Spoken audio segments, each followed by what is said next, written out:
Can authors ever over earn their contract? My name is Gina. I'm an author, editor, publishing professional. I help you make your writing better. Yeah, that's called royalties. So let's say that you have an advance and it's $30,000. An advance of that size probably is only going to be paid out in three chunks. That means you're going to get 10,000 at the time that you sign the contract, 10,000 at the time that you turn in your final manuscript and your publisher says, yes, this is going to be the final version of it, and then 10,000 on publication day. And that is yours to keep forever and ever. Even if the book sells absolutely zero copies, you are going to get to keep the rest of that money forever. Let's say that you have a price point of $19.99 and you have a royalty rate of 10%. That means that you're going to earn $2 per book. Now, these are both rounding errors because it's not exactly $2 because that's not $20, so it's like $19.99, right? Like, so there's some rounding in here that the spreadsheet has simplified for ease of looking at in this little teeny tiny video.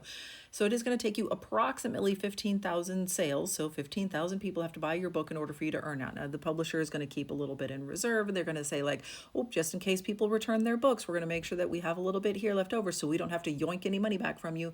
So, but they are basically, let's call it, just simplify it here, 15,000 copies for you to earn. So what happens if you sell 20,000 copies? Oh, you are going to start earning royalties. So 6 months after your book comes out, or every 6 months, depending on the schedule of your publisher, you're going to get a royalty statement. It's going to say, this is how many books you have sold.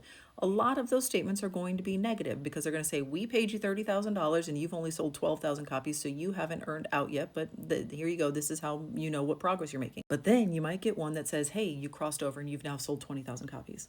So we are now going to pay you this difference in royalties. We are going to send you a check for this dollar amount and you are going to get to keep all that money. Now, your agent obviously is going to take 15% of that. They took 15% of that up there as well, but they are worth every single penny of it. And I do recommend that you set some money aside for taxes, but I am neither your mom, your lawyer, nor your boss. So if you don't do that, I will literally never know, and I don't actually care. I would guess somewhere in the neighborhood of like maybe half of authors earn out. I know that there are some very pessimistic people out there that are like, no authors ever earn out. This is a total schedule, whatever. Like, they get really upset and they're like, nobody ever earns out. But I send royalty checks all the time. Like, I pay people royalties kind of a lot. I do also send a lot of people statements that say you're not earned out yet. But no, people earn out.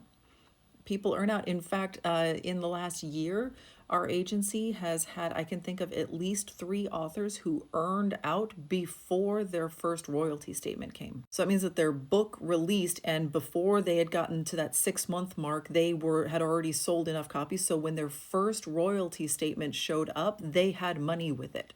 So within just a few months of releasing, they had already earned out. So like, yeah, people earn out. It happens.